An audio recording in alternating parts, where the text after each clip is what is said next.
imunisasi lemas. Ya. Ini adalah program pemerintah Kementerian Kesehatan yang disalurkan melalui Poltekkes Kemenkes Manado. Jadi seperti kita ketahui bahwa gerakan masyarakat hidup sehat adalah suatu tindakan sistematis dan terencana yang dilakukan secara bersama-sama oleh seluruh komponen bangsa dengan kesadaran, kemauan, dan kemampuan berperilaku sehat untuk meningkatkan kualitas hidup. Next, ini adalah bentuk-bentuk kegiatan gerakan masyarakat hidup sehat. Yang pertama kita bisa lihat yaitu melakukan aktivitas fisik. Jadi kita dianjurkan ya minimal 3 kali dalam seminggu melakukan aktivitas fisik, tapi kalau tiap hari juga lebih bagus, minimal 30 menit. Ya. Kemudian mengkonsumsi sayur dan buah. Ya. Kalau standarnya setiap hari 5 porsi. Kemudian memeriksakan kesehatan secara rutin, ya minimal 6 bulan sekali kita pemeriksaan kesehatan, ya cek darah, tekanan darah, periksa gula darah, kolesterol, ya. Termasuk juga berat badan dan tingkat perut. Kemudian tidak merokok, ya. Karena kita ketahui bersama merokok itu bisa ya, menimbulkan kanker paru ataupun penyakit-penyakit tidak mengalami. Berikut, tidak konsumsi alkohol. Jadi kalau mengkonsumsi alkohol setidaknya akan mengurangi kualitas hidup. Dengan kita tidak mengkonsumsi alkohol, badan jadi segar, tentunya kehidupan lebih berkualitas. Kemudian membersihkan lingkungan, termasuk jentik-jentik ya. Kalau sempat saya dengar kemarin di data di Puskesmas bahwa ada 2 ya kasus demam berdarah ya, yang tidak tertolong. Kemudian ini menggunakan jamban. Ini tidak bisa dipungkiri Bapak Ibu ya, bahwa kita masyarakat Indonesia mudah-mudahan bersyukur di Amuran tidak, tapi pada data pada umumnya seluruh Indonesia penggunaan jamban ya terutama di daerah-daerah pinggiran itu masih banyak yang belum menggunakan jamban. Bahwa dengan sosialisasi gerakan masyarakat hidup sehat terus-menerus kepada masyarakat, tentunya kesehatan akan terjaga, ya. Produktivitas ada, lingkungan kita bersih, dan juga yang terlebih penting adalah biaya berobat atau biaya kesehatan itu tentunya akan berkurang. Saya ditugaskan oleh komisi untuk datang ke daerah pemilihan mensosialisasikan yang menyangkut Komisi 9. Komisi 9 ini bermitra dengan Kementerian Kesehatan Republik Indonesia, Kementerian Ketenagakerjaan Republik Indonesia, dan ada 5 badan: BPJS Ketenagakerjaan, BPJS Kesehatan, BKKBN, BPOM, dan BNP 2 TNI. Hari ini bersama kita mitra kerja dari Kementerian Kesehatan Republik Indonesia. Bapak Ibu sekalian, sekarang ini kita lagi disibukkan dengan yang namanya virus corona atau sering disebut COVID-19. Virus ini Bapak Ibu sekalian sudah masuk di 114 negara. Jadi bukan cuma Indonesia atau China atau Eropa. Yang terbesar di Tiongkok, kedua terbesar di Korea Selatan, dan yang ketiga di Eropa, tepatnya di Italia. Hanya 81 negara yang belum melaporkan, dan virus ini sudah sudah ada sekitar 118 kasus, 118.000 kasus di dunia. 118.000 kasus di dunia, dan yang sudah meninggal sekitar 4.291 yang meninggal. Ini diberitakan oleh CBC News yang menyampaikan World Health Organization dengan data yang sudah saya sampaikan. Bapak Ibu sekalian, ini kasus corona, banyak orang bicara bahwa mungkin ini akhir dunia dengan masuknya virus yang begitu cepat penyebarannya, sampai banyak yang bicara bahwa mungkin ini akhir dunia.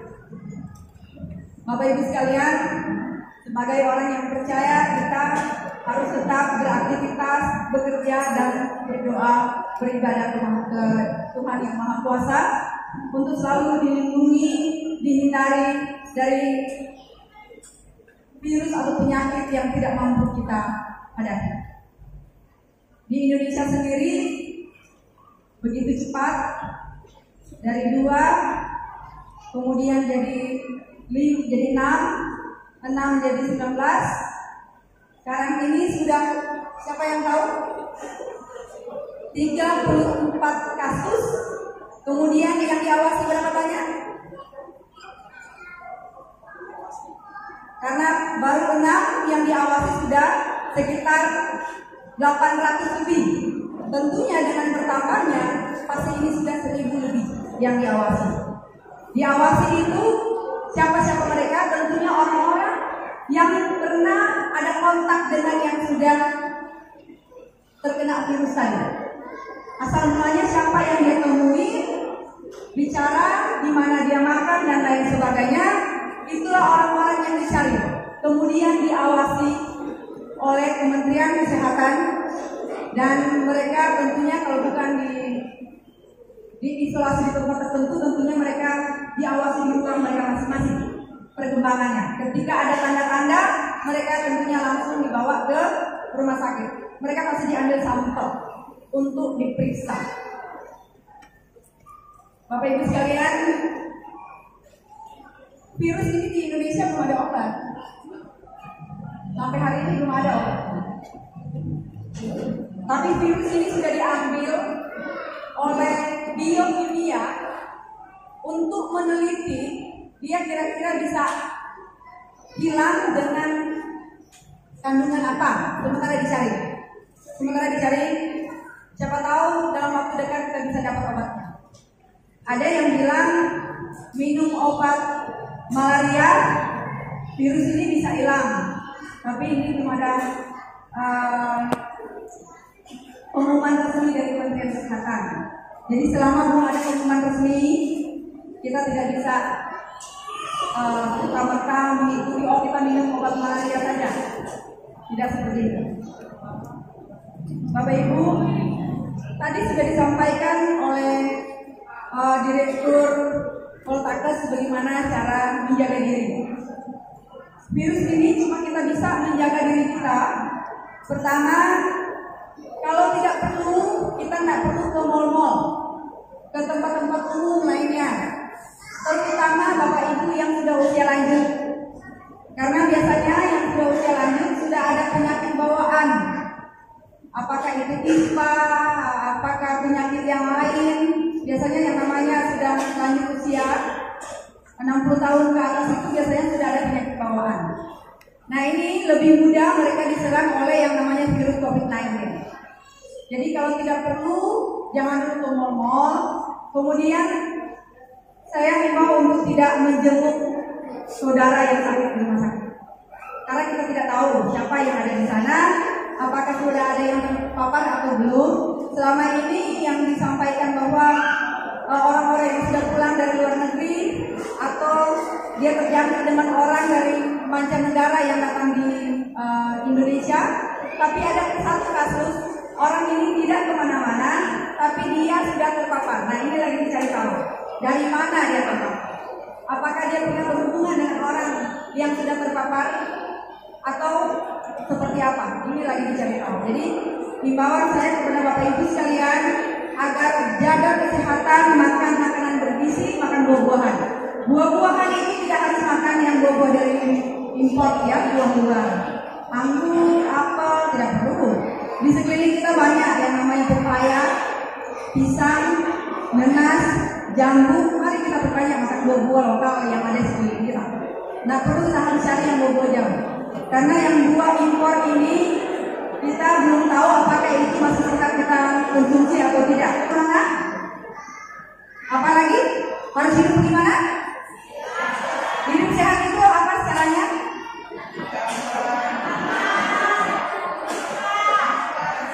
Jadi sering-sering cuci tangan, kemudian cuci tangan ada caranya, harus di air yang mengalir, kemudian bukan asal sabun, yang penting sudah sabunnya sudah jatuh sudah selesai, tidak seperti itu.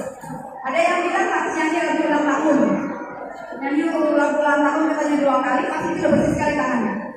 Jadi selamat ulang tahun sampai semuanya. Jadi belakang dicuci bersih sampai selesai pasti sudah bersih. Kemudian makan makanan sehat, buah, sayur yang berbanyak. Jangan makan makanan yang tidak dimasak ya.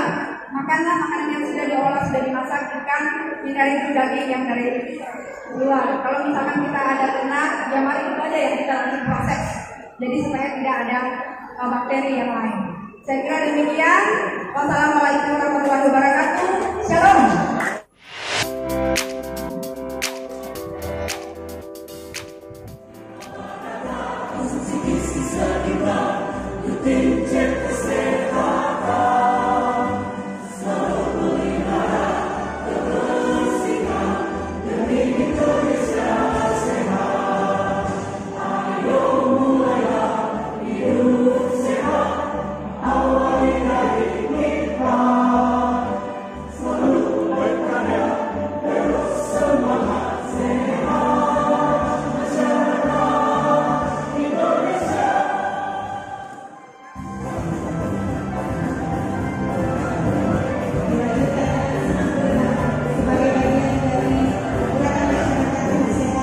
Untuk